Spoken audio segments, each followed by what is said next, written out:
এক সময়ের কথা, একটি ছোট গ্রামে এক জ্ঞানী বৃদ্ধ বাস করতেন। তার প্রজ্ঞা, ধৈর্য এবং বিচারবুদ্ধির জন্য সবাই তাকে খুব শ্রদ্ধা করত।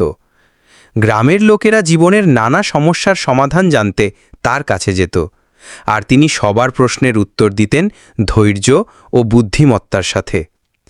একদিন এক কৌতূহলী যুবক মনে মনে ভাবল, এই বৃদ্ধকে সবাই এত জ্ঞানী বলে, দেখি তো তাকে একবার ফাঁকি দিয়ে ভুল প্রমাণ করতে পারি কিনা। সে একটুকু বুদ্ধি খাটিয়ে একটি ছোট পাখি ধরল এবং তা তার মুঠোর মধ্যে লুকিয়ে রাখল। তারপর সে বৃদ্ধের কাছে গিয়ে জিজ্ঞাসা করল, বৃদ্ধ, বলুন তো, আমার হাতে যে পাখিটা আছে তা কি জীবিত না মৃত?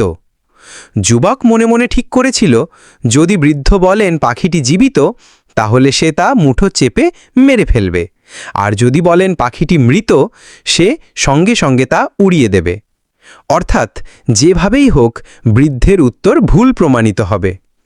কিন্তু জ্ঞানী বৃদ্ধ হালকা হেসে শান্তভাবে বললেন, পাখির জীবন তোমার হাতে বৎস, তুমি চাইলে তাকে বাঁচাতে পারো, চাইলে মারতেও পারো, সিদ্ধান্ত তোমার, পরিণতিও তোমার।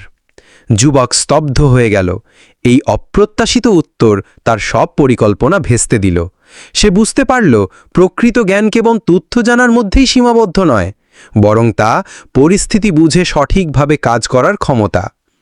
এই গল্প আমাদের একটি গভীর বার্তা দেয়। পার্ট 1, আমাদের জীবন ও ভবিষ্যৎ আমাদের নিজের হাতে। পার্ট 2, আমরা যে সিদ্ধান্তই নেই তার ফলাফলও আমাদেরই ভোগ করতে হয়।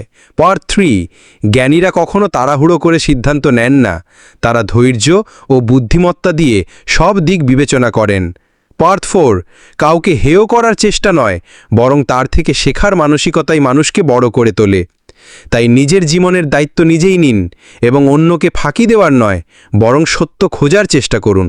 আপনার ভবিষ্যৎ আপনি নিজেই গড়তে পারেন।